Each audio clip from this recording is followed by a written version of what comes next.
This I call a church. I call a launch team. I want to see a mega church. Okay. So the vision defines it a bit. Then you come to the point. In general, I came to, in my interviews of leaders, why don't you start a church? Two major objectives: finance and people. Afraid to lose people, afraid not to have the finances. And so I started interviewing some others and say, hey, how can we do it? And an African answer was the best, to me, my opinion. Make it simple, we all know this, and make it cheap. So I started reflecting, how can we do developing the system that it doesn't cost us big and it's simple? And so, I come to your question. So in the end, a launch team building is nothing else than to have a first small group. Yeah. So when you come from a mother church, you might look in the mother church, but often the mother churches they're afraid that you might take their best people. So I did this in the beginning. So I changed my mind. I said, okay, we don't take the best people. We just launch something in a different city. How do we do this? I have a friend who has a small church, 30 people. He said, I would love to plant a church, but the church doesn't want to help me. He said, you don't need the church to plant a church if God speaks to you. So I said, what about you go once a month to the next city and you just pray that God gives you a person of peace? Yeah, long story short, now they have 2 churches. Yeah, because God had prepared everything. He was just looking for this one person available. So what did he start? He starts the first small groups through evangelism. Yeah, reaching out, discovering in general, the reality is when you come into a new place, you will have all the time some Christians who are without a church or they just changed church. But the point is, they might come to you and they will leave you again, generally. Okay, you want to build with new believers. And so the next step into phase 2 then, building the church, is the multiplication of the first small group. As from the second group on, you have to work, because they meet separately, you have to work on common identity. You don't start yet a service, but you meet regular, so because you're one church. And normally, out of my personal experience, as from the 3rd generation of groups, so first multiplication and the 2 groups multiply again. So 4 groups, they have learned to have a multiplication attitude. Yeah, and then it becomes culture because it's from the beginning in the church. Yeah, so, but again, you will never stop Christians from other churches, if there are churches, probably some will join you. Yeah, but this is not your target group. So I said all the time to our people, we have 2 target groups. The major target groups are those who don't know the Lord at all. But there's also a second, believers who are not in a church. I believe that believers should be in a church. Okay, so if they're not in a church, they're a target group, but they're a bit difficult target group because they have some experiences and you never know how this works out. Again, I'm not better than the others. So when they're unhappy with the others, they might be unhappy with me. Yeah. So it's not my major. So first multiplication, you have 2 groups. Second multiplication, you got to 4 groups. And in France, what we did, we never started regular service before we have 40 people. So that you don't start too early a regular service, because this is tiring, and then the church get used to be only 20 or 30 people in their mindset. The first thing is we put down the idea of multiplication. We meet regular, even weekly, but we don't have weekly services in the beginnings. Does it? I like that question. Yeah. I like that answer. Just to draw a hypothetical example, let's say Felix and I were let's say we're 2 young, elder qualified men. We want to start a church, 20 to 30 people, until we split it into 2 groups. You're saying the first thing is to start praying for a person of peace. Automatically, the God factor is in there. People will come automatically from other churches because they're interested in what we're doing. But so the first step is really start praying for a person of peace. They have a network of people which will also join. And then multiplication goes from there. Make mission from the beginning a major target. Really, the evangelism strategy, to figure out what is your target group. So where's your authority? Yeah. Not say, I will reach to the entire city. You won't. God is giving you a certain type of people which fit actually to your church culture you will develop. Yeah, that's why I believe we have such a diversity of churches, because with the diversity of churches, God touches the diversity of society. Yeah. And so and also the second, from the beginning, functioning in small groups. So whenever you want to multiply your groups of whatever size, say you would multiply 10, yeah, or 12 or 15, whatever, yeah, that when we are at this time, then we multiply. Yeah, so we have small groups, and we have a common gathering, whenever this is. Yeah, you might want to, from the beginning, create a weekend meeting culture. If it's Sunday, Saturday, whenever, and under the week, small groups, if this is your long-term vision, because you have done your VPT, you know where you're going to. So you lay this foundation from the beginning. Great, thank you. I like that. Any other question? Wonderful, I win time. Okay, then I would say we start with this wonderful chapter called Avoiding Church Planting, Landmines, and then Owen and I, in the end of this first session, will get you a bit into the system, DCPI. We'll speak about how to finish this training, and other possibilities, how DCPI is built on. So we're in chapter 13 in your booklet, page 53.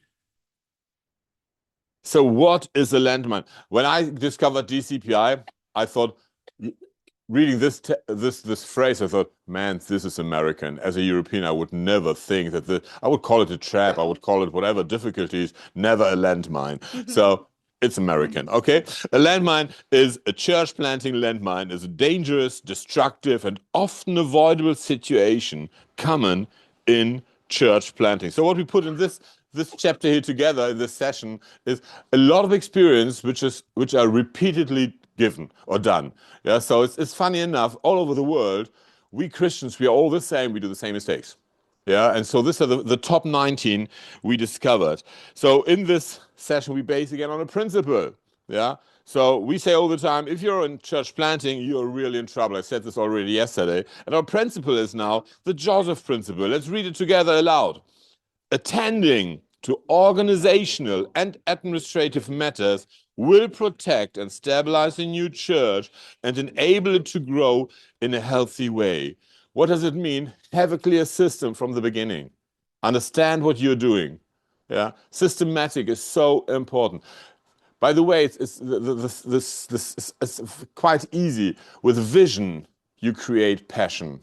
Okay, with understanding, what do you create with understanding? What does the Bible say in the parable of the sower? Fruit. Understanding, system. It says the word is sown, and those who hear and understand will bring forth fruit. Yeah, so system brings understanding. Vision brings passion. System brings understanding. And then repetition in the system, faithfulness to the system, actually will bring you really to lasting impact because people can count on you. It gives security.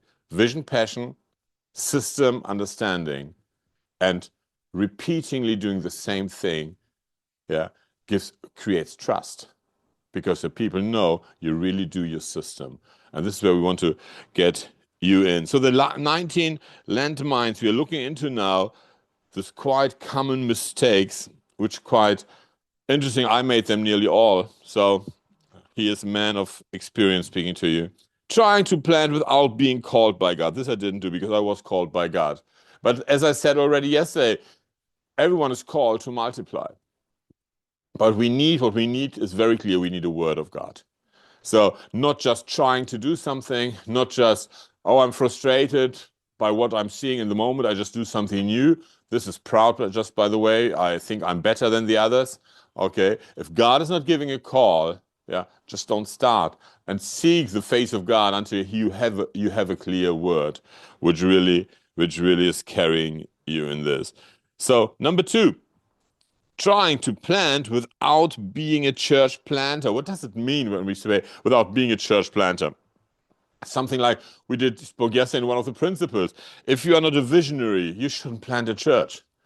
Because without vision, you don't know where to go.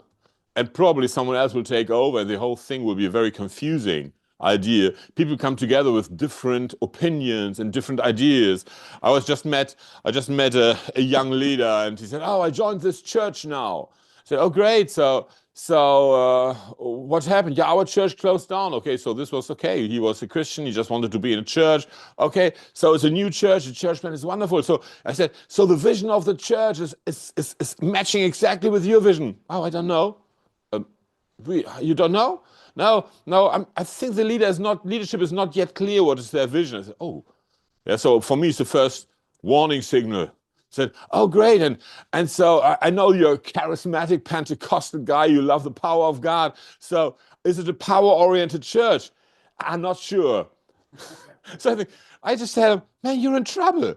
I don't have to be a prophet. I tell you, latest in 6 months or in 1 year, you will question if this is the right place. Yeah, because no one knows where they're going, and you have even not an idea of a clear theology. So you don't know even what will be preached and lived, and you might not fit at all. Yeah, and this is this thing of we need having a clear vision. Otherwise, nothing is clear. Yeah, so I can ask myself, or the church planter, am I a person able to take initiative? Am I really a leader? So how do I relate to unchurched? To have a really passion for the world? Because otherwise I come to the point I empty the other churches. I just gave leaflets in the exits of the other churches. But this is not church planting where we want to get to. Okay. The question also might be a question to check the private life. Is this person married? Is he engaged? Yeah. Because one thing I learned, we have sent some missionaries out and everything changed the day of marriage. Yeah. I have to celebrate Owen and Laura.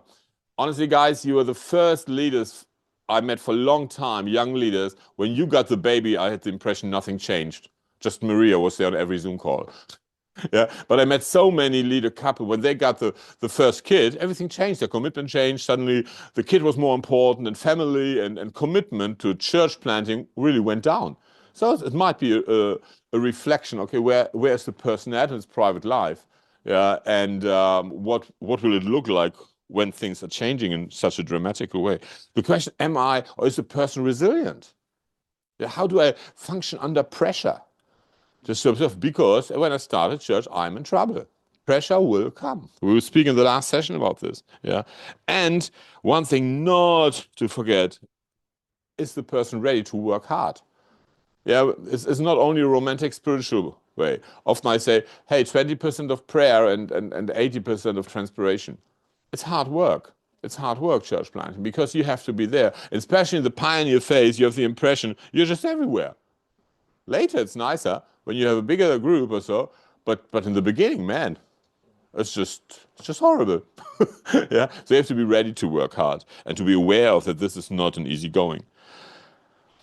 Wrong location, number 3. So a wrong location can implicate different points. We have it written here. Community too small to support a new work. So it might be that they're a small city, there's already a church. A friend of mine, he's living in a village of 3,000 population. There are already 2 Pentecostal churches. He planted the 3rd. Guess what never grows? The 3 churches now. Because they somehow share the same market. It's like the market is full. Yeah, so why should we do another church? Wrong location, to my opinion. Yeah, so multiple other church plans already in place. So Hillsong Marseille tried 3 times to relaunch. 3 times they closed down. 3 times they didn't make the same mistake. They were in our neighborhood. We reach the same people. We are very similar in terms of church culture. They went to another part. Every time we helped them to relaunch, they went to another part. Now they broke through, finally. Yeah, wrong location might be something like this.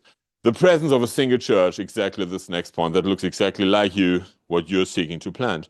The presence of a large dominant church or church nearby. It's difficult to create something like this. One of our pastors, he came originally from Paris. He's one of our campus leaders in Marseille. And so he said, I have some friends, they're planting a church in Paris. And so he brought them together to his place, to Marseille, to have a meeting with them, to speak about church planting. And we were sitting together, and there are these friends, and one presents himself and his project after the other. And so suddenly one of these guys says, oh, I'm planting a parish in this district, in this street, and this is our vision. And suddenly you hear one guy saying, oh, no. And we say, what's going up? And we discover this guy, he's planting a church in exactly the same street. And they even didn't know of each other, of the project. And you think, and they have the same friend. So this was not very encouraging. Yeah, I don't know which one moved, but I hope someone moved. Yeah. So there are different reasons. Wrong location. We had a wrong location, for example, when we started. I live in the old neighborhood of Marseille. It's on a hill. It's like a labyrinth. You lose your way. And we started with this amazing room in the center. No one would find us. There's just no one. You invite people who would love to come, and they look for you for 1 hour, and they don't find you. Yeah, this was wrong location. I made it, man. So, okay. Number 4, premature birth and lack of launch team development. We had this. So we developed our churches. We planted a church in the east of France. And just told you, don't start a weekly service before you're 40. And our leader there, he thought he knows better. So he started with 25. And honestly, after 1.5 years, they were burned out. Yeah, every week, the same people at the same ministry all the time through. And they didn't see really a lot of movement in this countryside in the east of France. You have to take a lot of time and perseverance to see church with new believers. Yeah. So, and the point was premature birth. Yeah. We had to close this church down. In the end, we had to close it down. The good news is that just before they died, they gave birth to another one. Yeah, this was the good news in this, but it was sad. So, and something I learned, I remember I was watching this movie, it was a dramatic movie, a couple having one child and the only child died, and it was this drama about their life. And I was sitting in front of the telly, I was just crying. I was so touched. And then God spoke deeply in my heart, said, a couple who has only one child and loses this child is so dramatic, it might destroy the life. But if you're a couple and you have many children and one child dies, you have a great sadness, but the other kids, they give you the strength to continue. And in this moment, and the Lord put it in my heart, don't plant only one church, which might die, plant many churches, some will die. Yeah, as it was normal until a few decades before that when you wanted to have 5 children, you needed at least, 8 or 10 pregnancies. Yeah, it was normal that children would die. So today we are a bit overprotected, which is great. But on the other side, this is not the normal natural life. And with church planting, it's the same. It's not because we close down one, doesn't mean this is wrong. We will have other kids. Yeah, we might make some mistakes which are devastating for the church itself, but the idea of God is multiplication and filling the entire earth. This is his idea. Okay, so premature birth and lack of a launch team development might be a landmine. So concentrate on the development, go the steps and the strengths you have with the group, and don't push it too hard. Okay. So, by the way, how long does a church plant take? What would you say? So development of a launch team, how long does a church plant take? It's a good question, huh? What I do all the time, ask the others. Again, I'm not better than the others. So I go to France, say 5 years. Okay, I will try to do it in 5 years. So some of our campuses did 5, others 3 years. Depends on the context. Yeah, I'm not better than others. I went to Kosovo. How long does it take? 15 years. It's a Muslim country. Okay, let's take 15 years. Yeah. So this means the development of the launch team is also different because it takes much more time. Yeah. So you have to be a bit the reality. I hope all the time that I make it faster than the average. But if the average is the average, okay, I'm fine with this. Okay. So just stay humble and rejoice if it's faster. The fastest we had was 1.5 years. Amazing. But this was done by an incredible evangelist. Man, this guy, I think he just had to be out in the street and the people gave their life to the Lord. Yeah, and then he did an incredible discipleship system, group multiplication system, crazy. But we couldn't say no to all the others. Oh, you do the same. This has something to do with personal anointing and giftings also to adapt this, okay? Number 5, rushing into influential leadership. One of the big challenges when you're small, you want to keep the people. You're desperate for every person helping you in the project. And from time to time, you're tempted that you give them leadership far too early. Because there are two there are two challenges. If you give a person leadership very early, and a bit later, a person which is much better comes in, you have given this position already. B, you humiliate someone by taking leadership off, and you will lose him probably. Yeah. B, you don't get the best one in, because you're not yet big enough to create another level of leadership. Okay, so take your time. How can you avoid giving someone leadership? How can you avoid it to appoint a leader? What would you say? What is the strategy to avoid appointing a leader? System. System, yeah, which system? If you have a good system in place. Yeah, then- but what can replace a leader, a one-person leader? Multiple leadership. Leadership, team leadership. You give it to a team. Yeah, you don't have to. Oh, you're now a kids' work leader. No, you team. You according to your giftings, you create a team system. And what will happen with the time? You're not under time pressure to bring someone in leadership. And then you will discover after the time how the team functions. And one thing will happen: there will automatically someone be or come out as the leader. It's a natural thing. Observe the people. So what I say all the time: never call a leader, confirm a leader. Okay? By observing them, putting teams in place. Yeah, you have a question? Would you say that naturally a leader comes out even though the launch team is still there? It's very easy to spot a growing leader.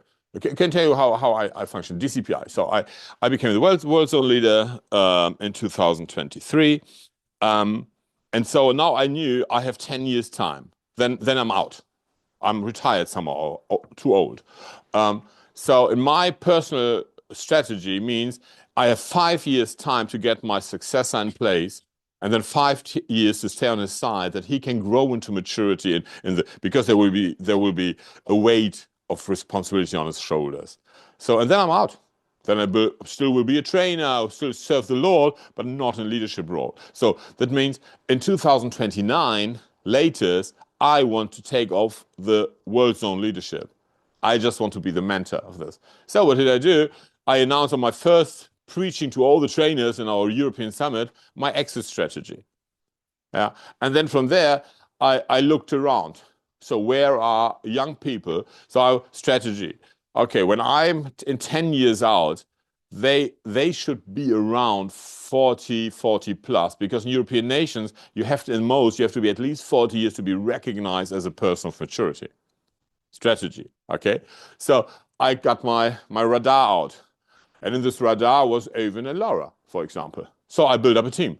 So I have now today a lead team in our world zone where I'm the granddad, and they are just their generation. We have 4 in the moment. There will come probably 1 or 2 more.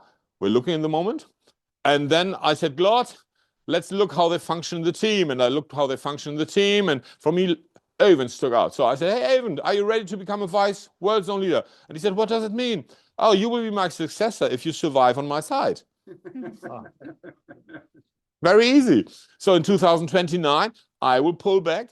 I will become the vice world zone leader, being your mentor, nothing else. But you decide. You do the things. Yeah. And he said yes.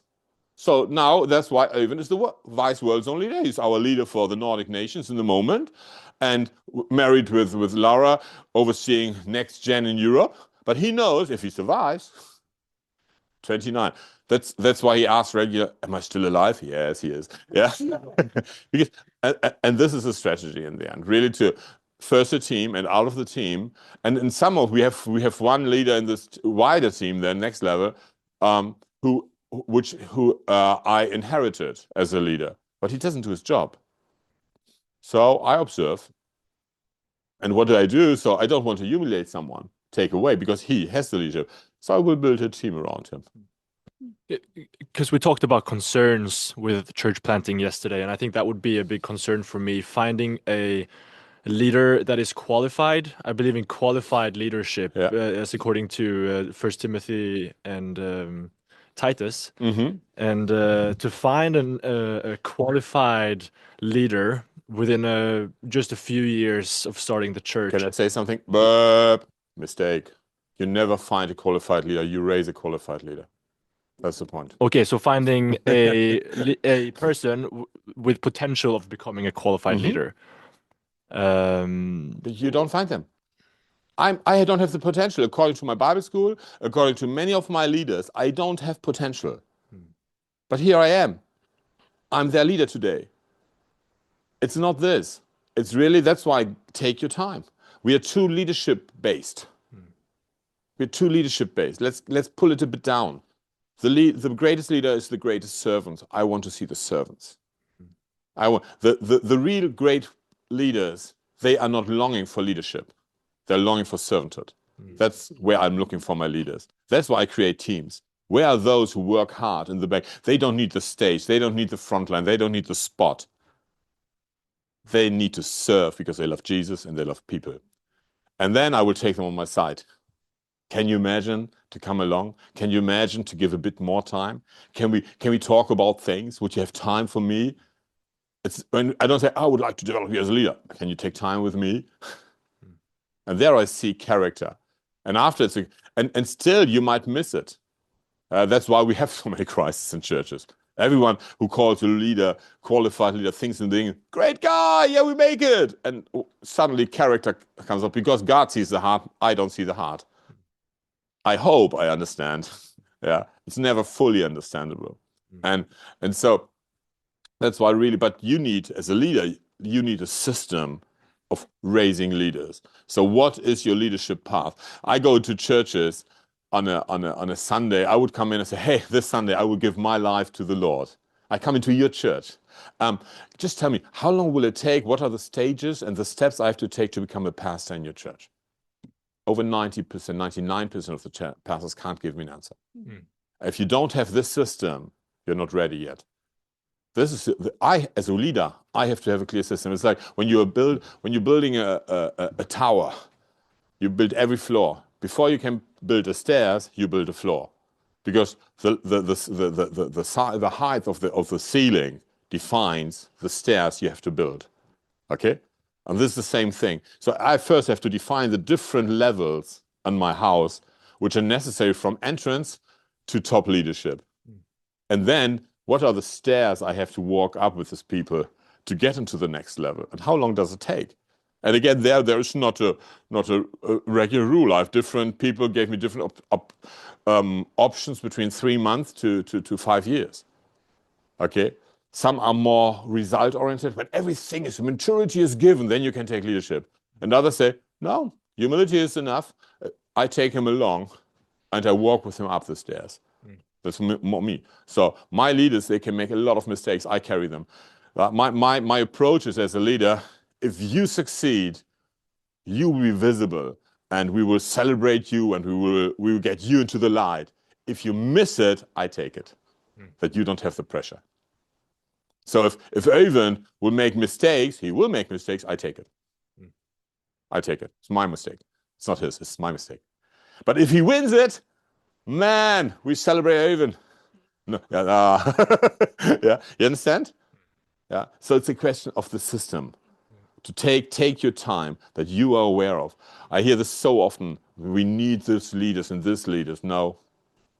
We need humble people ready to be formed. So just one more question. Will you find them then early on, people with potential, and start pouring into them, but you see them already in the beginning and you say, okay, this is a potential leader. Let me pour into this person so that he can take after me. Yeah, exactly. Okay. Get him close to you. What did Jesus do? Follow me. He had a bunch of disciples. Yeah. We don't know exactly how many. Yeah. Then he went into prayer and he said, which 12 should I take? Yeah. So he had them already time. He has seen them in everyday's life. He saw their characters around him already. We don't know even how long exactly this was. But we know one day he went to prayer at night and asked, which are the 12? And the Father told him the 12. And we know this when we go into prayer. It's one thing, God speaks to us, and the other thing, we have a confirmation, is because we see the people also. Yeah. And by the way, he didn't choose Judas Iscariot just to have a loser. Okay. Also. Okay. Yeah, there was another question. Yeah, it's super interesting actually about those steps you're using. That would be super interesting to know more about actually. Okay. To help those leaders to grow. Is this in the program? No, It's not this there. is beyond leadership. Yeah. I just give you perhaps one idea on which you can work. What I use is I took the example on our general educational national system. How long do you have to go to school in Sweden? 10 years. 10 years. Okay. There's a general educational system. Every Swede has to go through. From this way on, you have an individual educational system, which mainly means at the end of the system, you should have like a paper, show a diploma, so showing this is your competency. You might go to university, you might become a roofer or mason, whatever. In the end, you have this. And then your third level is an ongoing training, because the market is developing, the world is developing. Okay, so now try to put this into church. What is your general system everyone has to go through? What is the levels? What is the way how you do individual systems, so you bring everyone into his competency, in his calling? And then the third, what is the ongoing system, so that once you are in your ministry, there's regular ongoing training to develop your competency also according to the society's development. Yeah, so have this as an idea and work on this. Okay, we have to hurry up now. I have 12 minutes for another few points. Poor planning. Okay, I think this is easy to understand. If there's no planning, no one understands. If there's no planning, it gives insecurity. No planning doesn't show where we are on our way to the goal. It's just the vision. Number 7, spiritual oppression. Yeah. So how to deal with the spiritual oppression? We spoke already a bit about this. So have a person of confidence. Have friends. Have prayer support. Don't be alone. Yeah. And don't be ashamed. Never be ashamed. The devil wants to isolate us. Spiritual oppression wants to give us a feeling of, boy, I'm totally alone, or I'm ashamed of my reaction, whatever. Speak. Speak. Don't be afraid to show your weaknesses in public. I discovered even to show my weaknesses to people encourages them, because they discover they're not alone. They're in the similar situation. No one dares to speak about this. Okay? So spiritual oppression. Lack of supervision, support, and accountability. So this is a very important point, to be intentional in our accountability supervision relationships. So I for example, I love a phrase. Heard this once with a friend in the US, and they said, what is not living every week is not alive. This they could say, because in their church they're all full-time staff. But then I thought, what is my European contextualization? And I just developed for myself this phrase, what is not monthly living is not alive. So all my mentoring relationships are monthly, at least monthly meetings. So this is the minimum. So it would be the furthest away. Okay. And then we speak about where all the time, similar question, not every month, but regular checkup. Okay. Do we have success? If yes, why? If not, why not? Let's be honest with this. Okay. Accountability, so that we also define, we spoke about definition of success. Okay, where is your success? So that you don't over target in the end, and you break, and you're never happy, because you have the impression you're never there where you should be. Yeah. So this would be the role. So find all the time, have supervision, have accountability. 14 years, we saw very little fruit. I'm so grateful for my leader in Germany, from my home church. They just said, we know God had spoken, continue. It will happen. It will happen. I told you, it's a big church. I'm one of the supervisors of my own church, sending church today, yeah, in the apostolic team, which for me, an incredible honor, yeah, because in the beginning there was nothing, and they believed in me. And now they see there is something, and they still believe in me. Yeah. So find people who believe in you, yeah, who are really there even in times of trouble. Number 9, insufficient outreach. Yeah. So we spoke about the balance of mission and discipleship already. Yeah. And all the time, be aware of, if there, in the end, when outreach is insufficient, then you will target, be your inward oriented, or you will target just on Christians joining you. Yeah. So outreach is so important. We want to be visible. We want to reach the people who haven't heard yet about the Lord. We spoke about this unrealistic expectations. Yeah. What is a realistic expectation? What is a realistic expectation growth? For example, what is the average growth of a church in Sweden per year? What would you say today? Any idea? I don't know, 2-3%. So this means, imagine 2-3%. Now you have 100 people church. This means you just win 2 people or 3 people a year. This is national average. If you win 6, it's a revival. Stop praying for another 100 in this year. You understand? So often we think we have to double in this year. Then I check, okay, what would be in Europe, we say revival is somewhere between 11 and 20%. Then you have a thriving, incredible church. This means with 100 people, you win 10, 11. And suddenly you think, wow, this is possible. This is not as far away. So it's a realistic expectation. And if ever it goes over on top of this, I'm not against it, but I don't put myself under pressure. Yeah, I believe. So I all the time check average and then a bit more. Yeah, average and a bit more, Lord. Yeah, but not just unrealistic. We are not in revival times and revival nations in Europe. Okay, number 11, lost focus on evangelism and discipleship. I don't go into this again. We spoke long enough about this. And then no process of discipleship. You heard this yesterday. Brad spoke so well on the process of discipleship. This is the same thing a bit what I told you now with the different levels in a house and the stairs. This is the process of discipleship. And it's so important that the members know the process. Yeah, it's like when you went to school, are you not grateful that when you were like in 7th grade, that they didn't put you back and forth? You knew the system. Yeah, it's obvious for everyone. Yeah, and so that's why it's so important. Number 13, sin in leadership. Okay, so again, their accountability. If it's not with you, probably it won't be with you, but every of your leaders push them that they have a person of confidence to whom they confess their sin.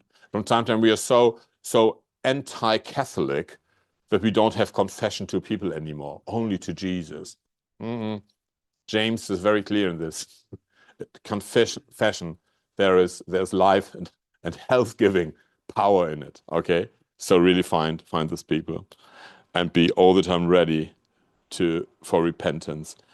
14, missing your cultural target. So that's what I spoke about, target group. So when you say God has called us to have a family church, and you have nothing for children, then you're missing your target. If the Lord is calling you to a certain people group, like I'm in Marseille, God calls me to the Muslims, and I live in a neighborhood where no Muslim is living and build the church there, then it's very unlikely that I will reach them. Yeah. So to be aware of the expression of our church should fit to the target group God is calling us. So God spoke to us that our main target group is under 25. So our entire church culture is very young. So when you're an elderly person like me, B, you love youth culture, B, you don't survive in our church. Yeah. And so we had recently, last year, we have 40 people left our church, and we were too noisy and we were too crazy for them, too young. And they went to an old people's church in our city. We call it Hillsong. Yeah, so because Hillsong is of my generation. So it's for the elderly people more. They have this nice music and they're not so crazy. And Hillsong actually sends the crazies to us. Yeah, because they can't cope with this crazy youth. Yeah. So, and I'm in this, and I think, man, I'm a granddad. I love it. It keeps me young with young people. How can I not love young people? I don't want to behave or think like elderly people. I want to reach them. But if our target group would be the youth, I want to reach young people, and we have a very conservative system. That's very unlikely that we meet the target group. Okay, exhausted launch team. Yeah, so when tiredness is coming up because of overwhelming, calm it down. Give the people time of rest. Give them refreshment. Yeah, so adapt the system and allow restoration in this. Wherever exhaustion comes from, it can be spiritual, it can be in the soul. Yeah, so to find a holistic, balanced lifestyle is something very important. It's the same for the leadership couple. Once, Britt and I, we were so exhausted, and I had foreseen a mission to Algeria. And I was so grateful until today for my leadership team of the time. They were standing in front of me and said, Björn, we don't allow you to go to Algeria. But I got my flight tickets already and couldn't change it. Yeah, and I didn't have much money. And they said, we don't care. You lose your ticket and you will go on vacation. Since the church got money together just to bring us on a 3-4 days off into the mountains. Yeah, because they were caring for us. Yeah, so when the couple is exhausted, man, unhappy leader will build unhappy church. So happy leader will build happy church. Critical spirit. never allow this. Okay, so this means only open the mouth in your teams when they have salvation, solution-oriented. Yeah, so really come with solutions. Come with solutions. Yeah, to really avoid a critical spirit. We have the challenge in Europe. We are all trained for many, many years in our life to be critical. So we need a culture change. Romans 12, renewal of our intelligence. Yeah, it's about salvation. And also something, never, if you're my team, never come with an idea. My answer will all the time the same. What's the VPT? If you don't have a VPT, I don't care. The churches are full of people with ideas. We don't need people of ideas. We need people of action. So have a plan. Yeah. So I tell my teams, don't come in with a critical spirit or just with some idea. Come with a solution. Yeah. This to take the critical spirit out, and it will all the time bring us forward. Number 18. 18. We make it. Wonderful. A toxic leadership board. Yeah. So I learned something. I tell you a story. I'm a missionary from the German movement. I told you Pentecostal movement, and I survived, or I experienced different missions directors, and I will never forget one of them. So he just took his office, and so I was in Germany. He asked me to come into his office, and he was a very strict man, and so he looked at me and said, "Björn, just to make it clear, I'm your boss. We are no friends." And I looked at him and said, "Oh, I'm so sorry. This means we won't work together as long as you're a director. I only work with friends." Yeah, I went out of his office. We never worked really together. I survived him 10 years. The point is, in my teams, I only work with friends. I don't want to have toxic leadership boards. I don't work with them. Yeah. So if I see, if I'm invited into a board where it gets toxic, I get out. I don't care.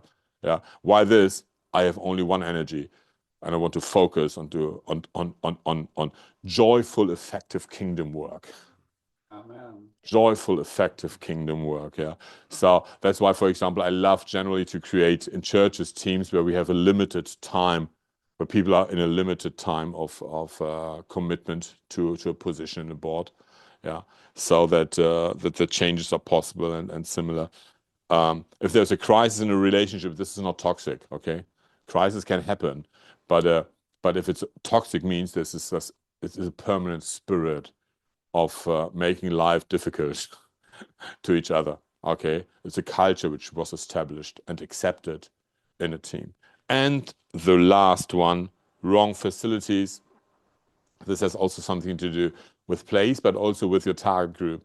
As I said, like if you're family oriented, you say our target is young families, and you don't have space for kids, you won't win families, for example. Okay, it might be places. For example, a long time was for us the question, what are we doing? We are an inner city church of Marseille, and one thing is in the inner city of Marseille is not existing is parking. Yeah, so was it a big challenge? Is it a good or is it a wrong facility? Yeah, it depends a bit. For example, the geographical realm you want to reach. Yeah, so do you need parking lots? Do you need whatever you need actually to fulfill your vision? One as final testimony is something I really liked. In a traditional Baptist church in Germany, they had a very clear vision for small group system. And one dear friend of us, two dear friends of us, they are architects of this church. And so the leadership decided one day of this Baptist church, we need a new building. It was a very old building. And so they went to the two architects and they said, this is our vision. Please build the building based on our vision. Never heard this before. Yeah. And so then I came for the first time when the building was finished. And the church meeting room were like all tables, fixed tables with 12 seats around. This was the idea, a small group, not more than 12, then multiplication. So when you get into this church, you're direct integrated into a group because you sit with a group. Yeah. And so this will be your small group. Yeah. And they're like, oh, I've never seen this before. It was creative idea that everything is submitted to the goal, even the facility in this term. So this was the only time in my life that I've seen this. Okay, we are through with our 19 landmines. Look into this. Yeah. So when you're getting into church planting, take it like a type of checklist. Yeah. To think things through. Let's look into the DCPI system now. Do you have any questions on landmines? Sorry, for miss this. All fine? Yeah. Number 17, the critical. Yeah. Thing. I speak quite often to pastors around this country. Mm-hmm. And I think the big problem is that the churches and pastors, they talk about each other, Uh-huh. but not to each other. Yeah. How do you think is the main thing to cross that kind of spirit that's in this area? Model it. So we arrived in Marseille, no community among pastors, no fellowship. So what we started is I just invited many pastors to my house for dinner. Some said yes. My wife did a wonderful meal. They didn't even come. Others came. Then out of this, we started having common meals together. So working with strategy bit by bit. Yeah. And today we have, I wouldn't call it unity, but we have a great recognition of among the churches in the city. So model it. The same with the spirit, critical spirit. Every time when a person is in your team or so and start criticizing something, just one question, what's your solution? Oh, I don't have. Please come back with a solution. Then we can speak about the subject. And you make it short. No discussion in the team about this. Yeah. Come back with a solution. And then we will speak about your solution. You others can start thinking about this, and it's a shortcut. Yeah. So, or when a critical person, like imagine Irvin would come to me and say, hey Björn, I have a critical thought on this and that person. I would say, Irvin, this is amazing. Let's go together to Andre. Can you just tell him what you just told me? Yeah. No one in our churches come to me to criticize anyone because they know I will take them by hand and bring them to this person. Yeah. So they know it's not worth it. And this became a culture, actually. Yeah. Model it. Okay. Okay. Let's look into this. Perhaps the first, you want to say something how they can finish this training? Yeah, just give a moment. I Okay. to get the computer to cooperate. Okay, then let's perhaps I start with this. DCPI, we have different training tracks. So what are you doing now is the church planting essentials training.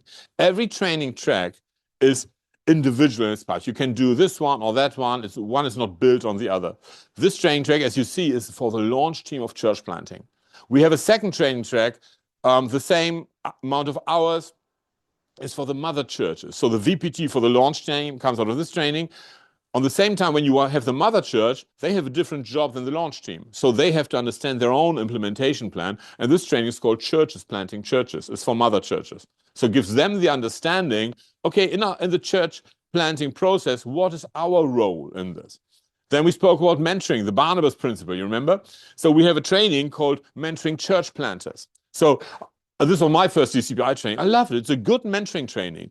I found it as good that like in our church, all our leaders do this training. So small group leaders, department leaders, and then we just change the word church planters into leader because it's just a good mentoring training. Yeah. So this is number 3. Then we have a NexGen training. Laura actually is leading this in Europe.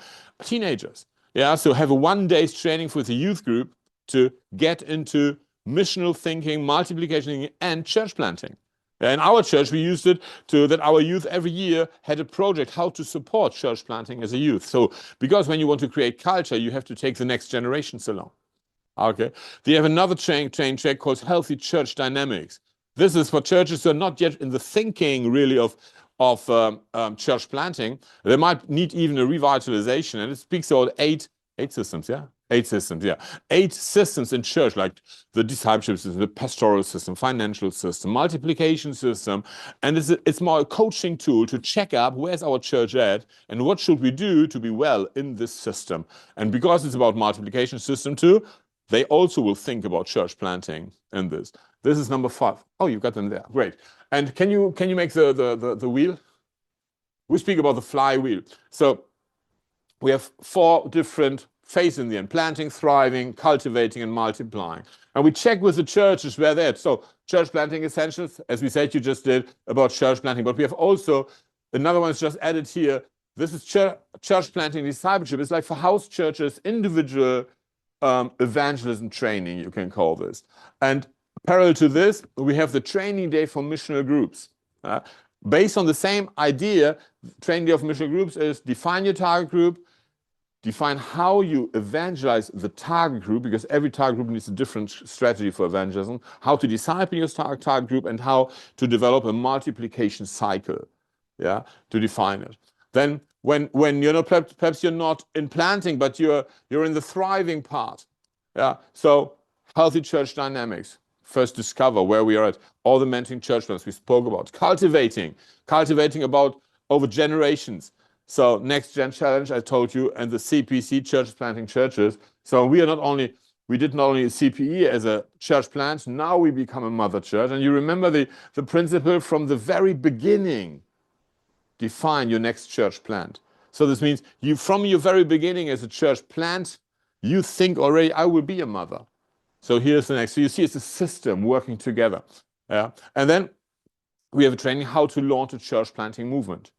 Yeah, based on some examples. And finally, CT, every one of you who did this training, when you finish this training with a certification we will mention, and you have a good experience in church planting, you don't have to be the leader of the church planting, you can be the part of the church planting team, then you can become a trainer. Okay, the trainer certification is a 2.5 hours, be in person, or often it's a Zoom call. Yeah, in the end, where we explain the DNA and of DCPI, the whole functioning, and so on and so on. And we call this the flywheel. Once it's turning, that it's easy going. Yeah, and when I discovered DCPI, and I started with the mentoring training. I said, okay, this is amazing. We had some church plans. Okay, the launch teams, they should do direct with CPE. And, oh yeah, we have to get our youth in. Should be really in. And we do this evangelism training, these 4 trainings. We just did them. And I didn't think about any strategy, honestly. I just thought it's good. And then I had a Bible school dean with his team coming from Germany to visit our church, to study our church. And they were 1 week, they went into all departments, and then I had a talk with them. I said, what do you say? Just give me feedback, what is good, what is bad. And I said, it's amazing, all your church is speaking multiplication. We spoke with new believers, we spoke with small group leaders, we spoke with pastors. Everyone thinks about multiplication. You have developed a culture. And I wasn't aware of this. This was more accidentally. And then I sat down and said, how could it happen that we have a culture? And I discovered it was this one. Yeah. So I became very fast, when I discovered DCPI, I did all the trainings within a year. I became not only a certified trainer, I became a master trainer. A master trainer is a person able to certify trainers. So I became a master trainer. For this, I had to do 3 different trainings, organize 3 trainings, and have at least 60 students. And suddenly, I could certify my own trainers within our church microspace somehow. And so we had, I think in the beginning, 13 trainers. So suddenly I had enough trainers that we could do all the trainings on the different campuses. Yeah. So a culture of reproduction. And the good news in this is it's for free. It doesn't cost anything, because when Paul Becker, founder of DCPI, founded, he had a vision for 1,000 churches. It was an expensive training. He came from the Southern Baptist, not charismatic at all. Yeah. And then he was in a prayer retreat. He was a man of prayer, and God spoke to him, not 1,000, but 1,000,000 churches. And Paul said, how on earth should this happen? And God said, when you make it for free. And so he made it for free.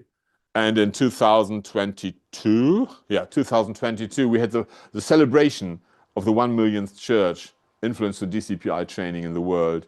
Actually, on the party day himself, Paul passed away. Yeah. And so today we speak about 5 million churches in DCPI. We are on 1.5, I think, around. Or as we say in Europe, because the Americans often think in great numbers. In Europe, we're not in the big numbers. That's why we say church in walking distance. It's the same result. Yeah, so same result. So this is really to encourage you to think about, okay, would you like to become a trainer, or other trainings are there interesting for you? You let us know. We don't have yet everything translated into Swedish. We spoke yesterday about this, but we are ready to go. Yeah, in the moment we have we are working. We have 32 languages in our world zone. Yeah, all the tracks. Some are in all the languages. Some languages have all the trainings, and so we work in the moment one after the other. Yeah, so if you say this is the next interesting for us, we put it in, and it will be done. Great. So, Laura, I will invite you up. We're going to have the QR code. Because also we are taking the CPE now, that's from the planting side here, the church planting essentials. But also there are some classes that are not covered here. And also the practical side, the vision, the plan, and the timeline, which we mentioned a little earlier. So what we would like to do is to, for those of you who are interested in completing it, we would like to invite you to a follow-up Zoom where we go through what is the VPT. And then we will give you a week or two to work on it, and then we will have another Zoom, 1 hour probably, in total, where you just present the VPT. And then we can give you a certificate. So also if you are interested in becoming a certified trainer, you can also talk to us. Like we have talked about, this is how we multiply, and you can also bring the trainings in your setting. But if you would like to complete the CPE, you can scan the QR code. It's an easy Google form that goes to our database. So it might be also interesting. You might think, why should I finish this now? I don't want to become a trainer. I'm not in church planting. If you finish it now, you're in our database. And perhaps in 5 years, you're in church planting. And you say, oh, I would love to become a trainer.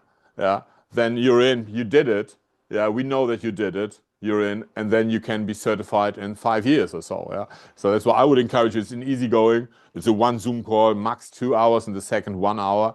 Yeah, and then you get the certification that you followed this training, the confirmation that you followed this training. And if you say, hey, I have also experience in church planting, we do a 3rd Zoom call for the certification. Okay. Yeah. Also, we noticed also in some of the topics come up that some of you are interested in small groups or missional groups of multiplication. So also we could just, like, if you're interested in taking the training day for missional groups, Are you everyone scanned? I can put it again. Yeah. So we have this training that we have recently developed. It's for groups, small groups, house churches, group leaders that are looking for a training into how to multiply groups. This is what Björn was talking about, this training for missional groups. So, for example, here's a little bit of what it includes in the training. Seeing the empty fields, recognize your target group, spreading gospel seeds, reach the target group, cultivating the fields, disciple the target group, train group leaders, and then multiply the groups. So it's very simple, and it's only 1 day. It's a short training. So, yeah, like I would just. Yeah. And also, as in every training we do, you go away with a written plan, with a good tool that you can use in your church planting context. Yeah. So if you want to receive information about our next training day for missional groups, Put that here. She's gonna teach. Okay. So then I'll just if I hang it here is good. Yeah. So if you want information about an upcoming training day for missional groups, you can also fill this form, and whenever we have something on the horizon, you will receive an invitation for it. And if there's many of you that want to do it, then we can see into organizing something in person, but we also can do it online on Zoom. So that's the QR code for that. Yeah, so please get in touch with us. Yeah. And we hope you enjoyed the training so far. Yeah. Is the scanning the same?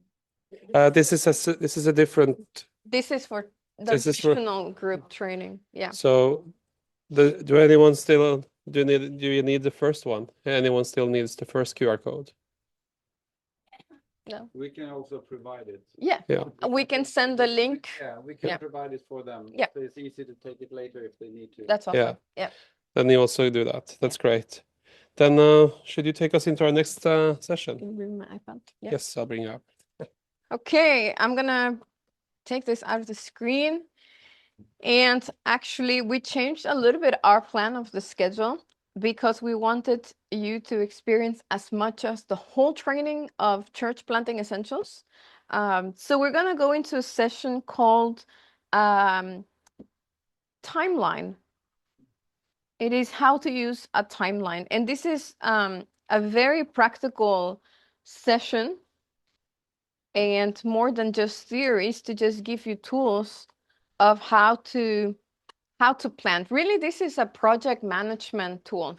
And if you're not planting a church, but you're in ministry, knowing how to use a timeline is still gold for every one of us that does project management. So how to use a timeline and just some of our principles again, because we have everything based on our biblical principles. We have the Nehemiah principle and the Joseph principle.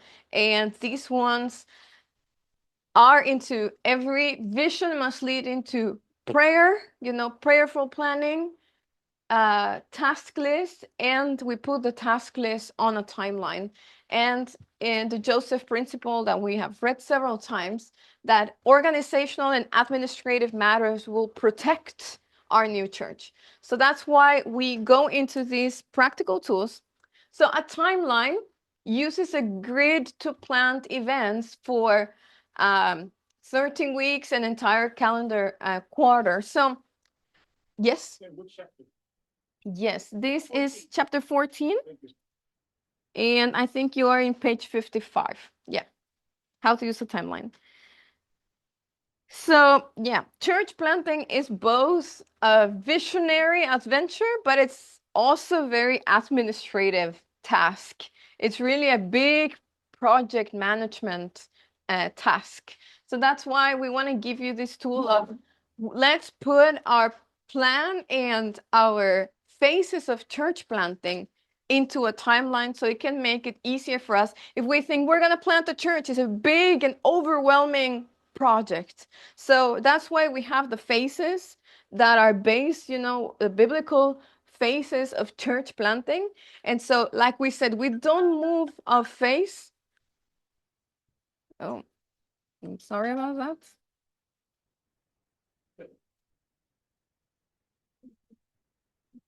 Okay, let me see.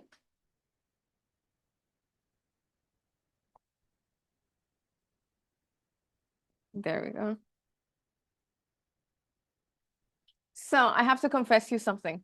Yesterday we went for dinner, and I forgot my MacBook at the dinner place. And so I was trying to locate it with my phone, and I put like find my phone, find my laptop, make a noise. So that's what it did right now. So it was telling me that we found your computer. Yeah. So like I was saying, is this grid that you can choose. And so let's say that you are on phase 1, and phase 1 is God to you. And the first thing we have always talked about, let's find time to have a prayer retreat. Let's find time to set aside time with God, hear from God, make a plan. So let's say that you put the task here, go on a prayer retreat. And then you have the whole, I don't know, let's say I want to be done with the first phase in the next 4 or 5 months. Okay, so you put these dates in here, and you trace all the weeks before in the grid. So you work backwards on your timeline, and you say, by these dates, I wanna make sure that I've completed having this prayer retreat. Okay, and so you have prayer retreat, and I say, okay, in the next 2 to 3 months, when can I put this in my calendar? And so you cross it here. It's gonna be here, right? And then on the next, in the same phase, you're knowing in the God to you, I need a church planting mentor. Okay, so you have prayer retreat, you have find a mentor, and you see the next 2 to 3 months, and you're like, okay, when do I need to start making a list? Maybe here in the beginning. And then by when do I need to actually have a mentor? By here at the end, right? So you put your whole phase of church planting into a timeline. I was talking not so long ago with a church planter. We were in a church planting conference in Berlin, and we found someone, we had a stand there, and someone came, and he's, I think he's in Bulgaria. And he's like, yeah, I've been trained by DCPI. It's been great. I think I've planted around 5 or 6 churches through using the training. It's been amazing. And he's like, and one of the things that I've loved the most is that every time that I set up a date in my timeline together with God, it happens right in the date I've set it to happen. And he's like, it's just been so amazing that it's not that I just wanted to make it happen, but if I do it together with the Holy Spirit, always, almost always, by the time I put there together with God, we have it check it, we have it done. Or by the phase that we're going to go from the team to the church, and we're going to launch the church, by the time I put that we need to find a location to meet, we have the location to meet. So he said it's been completely amazing to see God work through our timelines. So for me, that was very encouraging to hear. So you write all the tasks you need to accomplish in that phase. So for example, in the first phase, pray and fast for God's vision, write out vision, design the process of discipleship. I mean, this is more of the phase 2, actually. But you write your list, and then you choose a date when you plan to accomplish each task. So pray and fast for God's vision, it should happen in the beginning, right? So you put it there. Write down the vision next week. Design the process of discipleship. I will put it here. Find a mentor. I will put it from the beginning. So you write down your list. What do you need to do to accomplish what you need to accomplish in each phase of church planting, and then start working with a timeline so that it actually is happening. So at the end of each quarter, you would go through all of your task lists and say, did I actually accomplish this? Check mark. Or maybe we're late with this. We cross it and we pull it. Okay, we're going to continue working with this. Maybe we started working on our process of discipleship. And like Brad was saying, we've been like going into this for our own church. And it took longer than what we thought. We had a prayer retreat in the summer. And by now, we're coming with an actual good product for the church. So it took us 6 months, right? But it was in the timeline. It's like, okay, where are we going with this? Do we have our definition of disciple? Do we all agree with it? What are the steps? Can we design the wheel? And so we started just like working on our timeline. So that's why it's so important. So practice using a timeline. And actually, I think on your book you have that, but you can also just draw it. I don't know if I could fix it. Yeah. Draw it here. And I just have to say, the first time I took this training, I was, I think, around 19 or 18 years old. And I was, of course, not going to plant a church at that time. But we were in our church, we were taking this as a youth group. And our youth pastor says, why don't we think about relaunch our youth, bring new ideas. And so I started using a timeline at that age, 19, thinking about how can we revitalize our youth ministry. So this is a tool that is incredible to whatever you are doing in ministry. So let's say we have, and I'm very short, so I'm going to try to see if I can reach. Yeah. So you will do a timeline for each phase. Phase 1. And so let's say, God, to you, I want to have a clear vision of what God is saying. And it's probably going to take me 3 months. So you trace all the weeks of your 3 months. And so by April, and you put the date, 2026, this is when we are done, right? So what do we need to do on our phase 1 of church planting? Well, we need to pray. Prayer retreats, find list of mentors. We need to, list of potential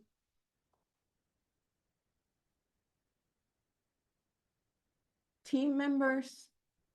You don't have them yet, but you can start with that.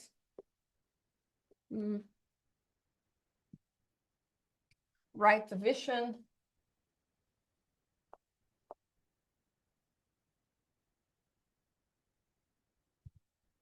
And so you start making your own task list according to the vision God has given you, or where you think you need to start. And then you start, okay, here is definitely needs to happen here. Needs to start happening here. Maybe this goes here, and we start writing the vision right after the prayer retreats. And by the end of the month, you can confirm if that happened or not. So again, it's very simple. You can do that in an Excel sheet, in a Google Drive doc. So I'm going to give you some time. I'm going to give you 5 minutes to try to envision. Maybe you are having your heart to plant a church, maybe not, but envision, okay, if I were to do it, what would I need? And make a list and then try to put it in a theoretical timeline. Does that sound good? So we're going to try to do this. It's just an exercise. And you can do it for phase 1, or if it's more exciting, do it for phase 2 or phase 3. Okay, so you can do it for phase 2, which is you to the team. You know, you have to pray, maybe make a prayer retreat with your team, talk about discipleship, talk about the target group. So I'll give you 5 minutes, draw something. It's just really for you to make. Okay, how are you doing? Did you drew something, or was it too short? It's not for you to develop the whole thing right now, but it's for you to start practicing putting this task in each phase. So bring it home, bring it to your prayer retreat now that the end of the year is coming, and if the Lord has put in your heart to start a church, start a ministry, take this timeline into your prayer retreat and do this, plan this together with God. So we have 10 minutes before our break, and we actually had in our schedule that we were going to talk a little bit about what we do with youth and church planting. And I just want to talk about it because this is actually what I do in Europe, and that's what I'm very passionate about. So I just want to talk to you for the next 10 minutes about inspiring youth to embrace church planting and multiplication. Like, I don't know if you know about this, but we see right now an influx of young people into our churches. We see in the UK, there's something called the silent revival, that kids are coming to church uninvited, just curious. They find the church on social media and it's like, I want to know the truth. I want to know about Jesus. I want to know the Bible. And they just show up. Before we had to invite people into our churches, now young people are showing up. We had that experience in our church this summer.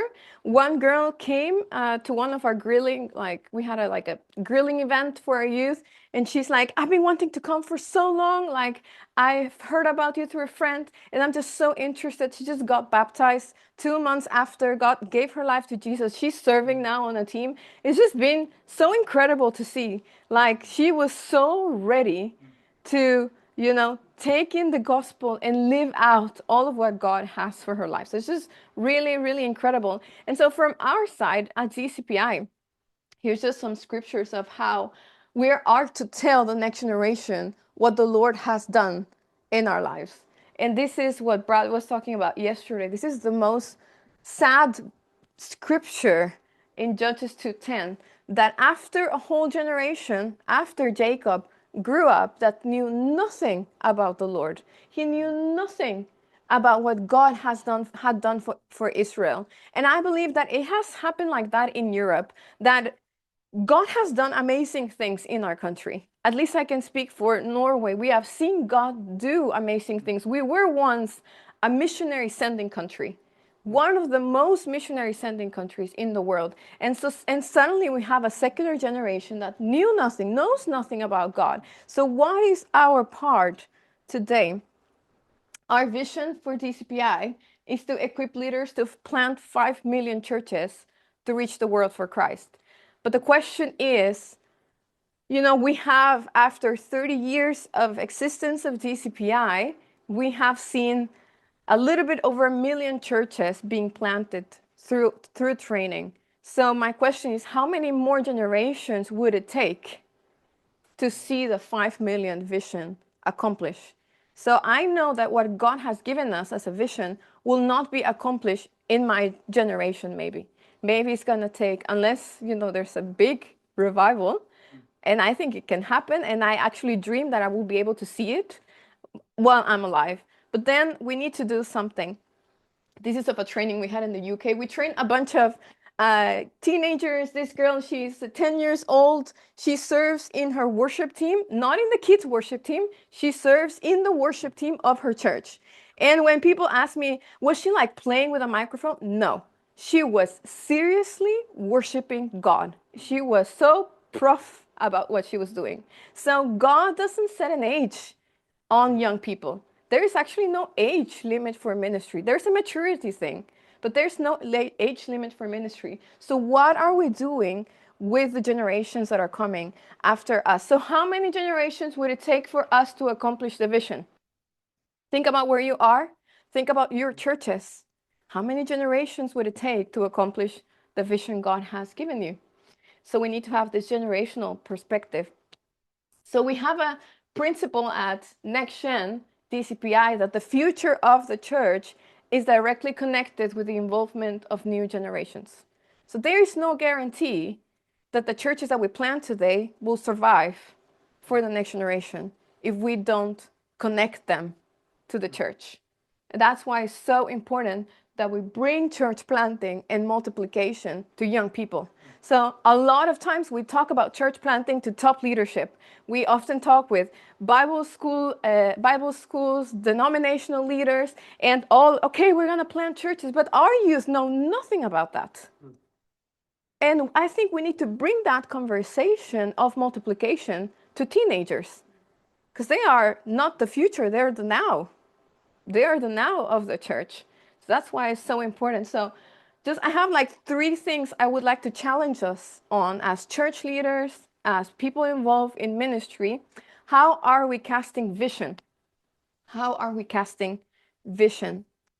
How often do we communicate in our churches about the importance of church planting and multiplication?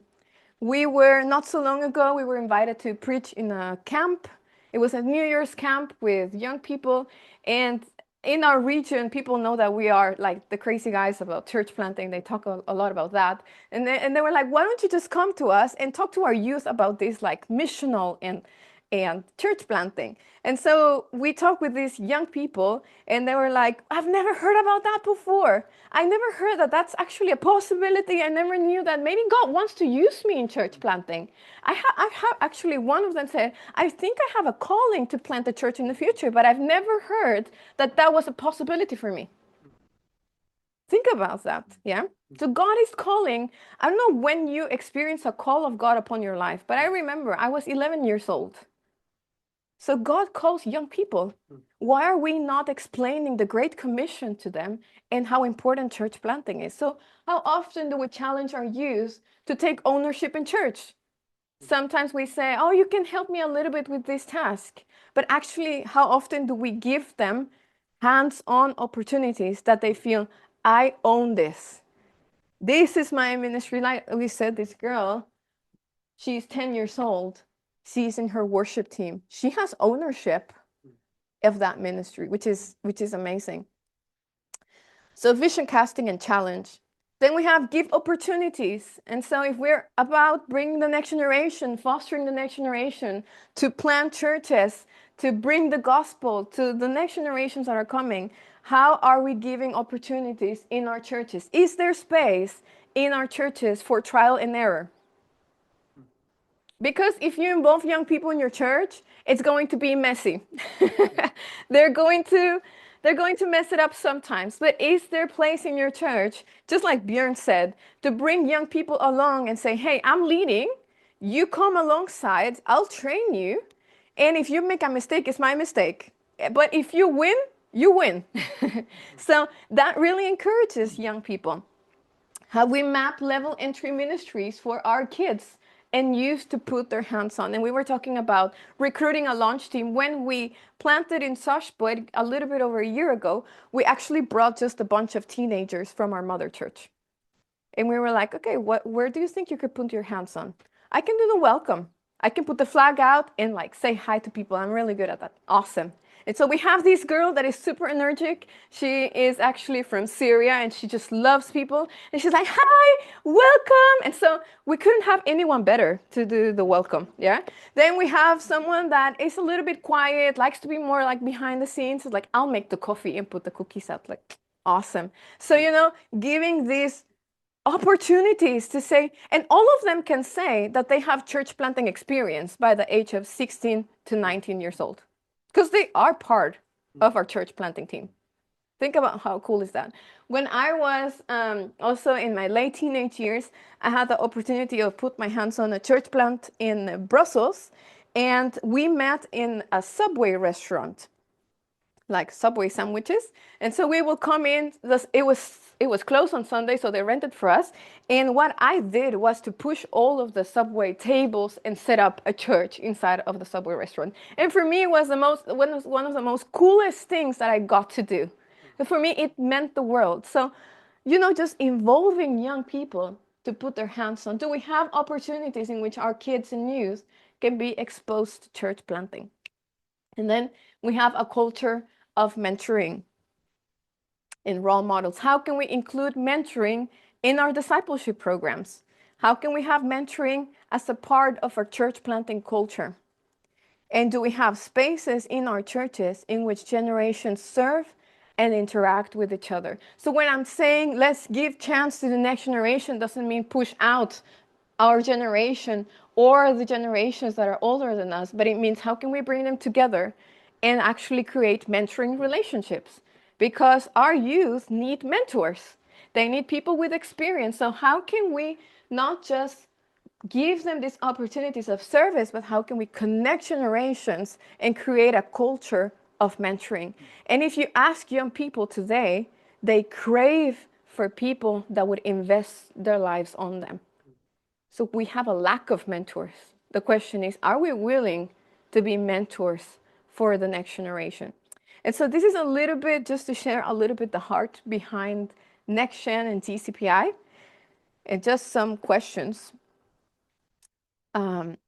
So how can you start thinking about how to bring multiplication in church planting to young people where you are? So that was all.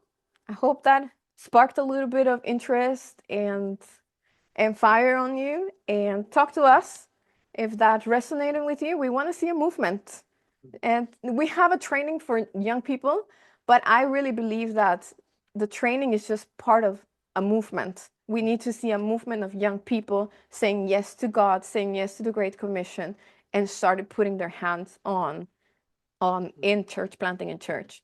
So thank you so much. Let's have a break. We can stretch, and we will continue with our last part of the training.